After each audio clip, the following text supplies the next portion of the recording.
Hello, feral friends and fellow nature nerds. Welcome to Dirt Dispatch number 11. I'm your host, Tim the Nature Nerd O'Hara. So there's a couple things I want to talk about today. So I don't know about where you're at, but here in Wyoming, it's starting to feel like fall. There's a little bit of yellow creeping into the leaves. Now, I know we haven't officially reached the vernal equinox yet, so we're still in summer, but it's starting to feel like fall. It's starting to be a little bit of a crispness in the air. The overnight lows here are getting down into the low 50s, and daytime temps are just in the high 70s or low 80s. So it's starting to cool off a little bit.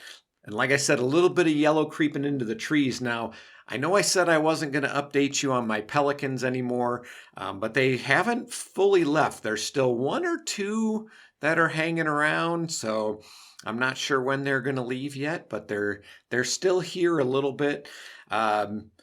My spiders, I think I mentioned my cat-faced orb weavers. I have two cat-faced orb weaving spiders that live by my house. One just off the porch in the front and one just over the back door. They're beautiful, beautiful spiders. They're really cool.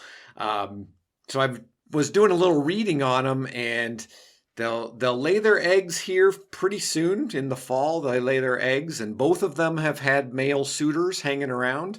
The one in the front actually had two little males on their web the other day. So they'll lay their eggs in the fall. The females die shortly after laying their eggs. They only live about a year. The eggs will overwinter, and then when they hatch, what generally happens is they tend to eat each other, which is kind of brutal, but not very many survive to adulthood because they consume their brothers and sisters.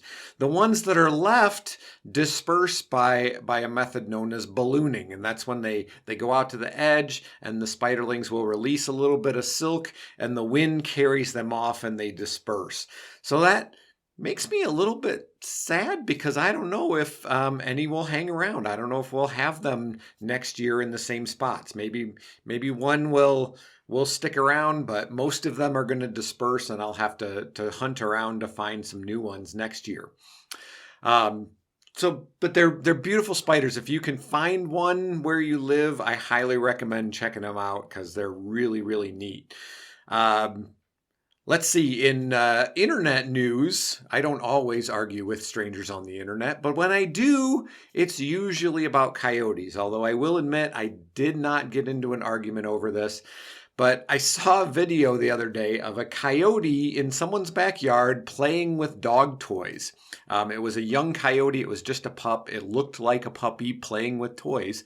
But somebody in the comments, and I know I should never read the comments, somebody in the comments suggested that this was, and I quote, a documented hunting technique, which I've never seen documented anywhere, so it's apparently not well documented, but a documented hunting technique where they will visit your yard for weeks or even months in order to gain your dog's trust, which it can then lure to the pack to kill it, which if you've listened to the podcast, you know that this whole luring dogs out to the pack is such a big line of BS. It's such a misunderstanding of not only coyote behavior, but domestic dog behavior. Like, they just don't do that. And coyotes are smart. They're super smart, but they're not going full dirty, rotten scoundrels playing the long con to gain your dog's trust kind of smart. It's just not happening. They're thinking about their next meal, not about weeks down the road when they can lure your dog out to the pack to its death. That's just not a thing. The final thing I want to talk about, last Dirt Dispatches, I told you about the crows and the magpies and how the crows were harassing an owl in the tree next to my house. Well, the great horned owls have been hanging around, and actually what it is that there's a juvenile. He's fully fledged. He or she is fully fledged, can fly on its own, can probably hunt on its own. But what it's doing is it's begging for food from its parents. So what we're hearing a lot is the begging call, and I'm going to play it for you here.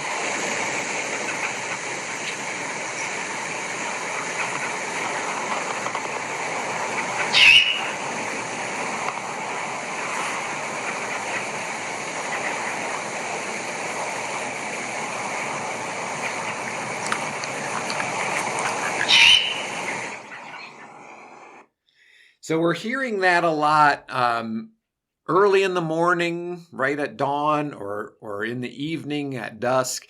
And we've actually seen the parent bird fly in and give something to this juvenile. So I, as the parent of teenagers, I can relate to this. They're fully capable of getting food on their own, and yet if I'm up, they're asking me to bring them food.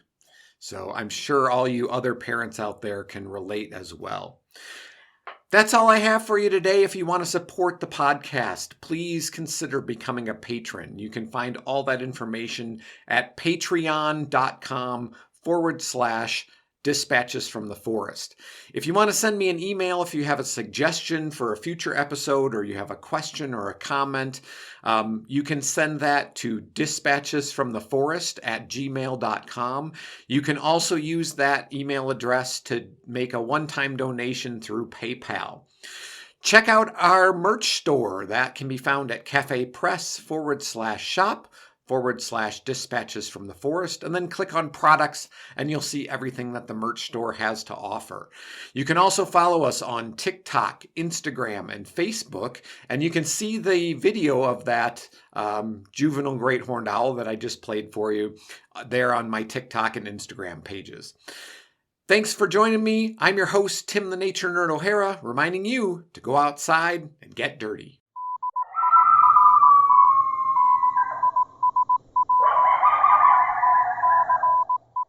Dirt Dispatches is a production of Dispatches from the Forest and may not be used or rebroadcast whole or in part without express written permission.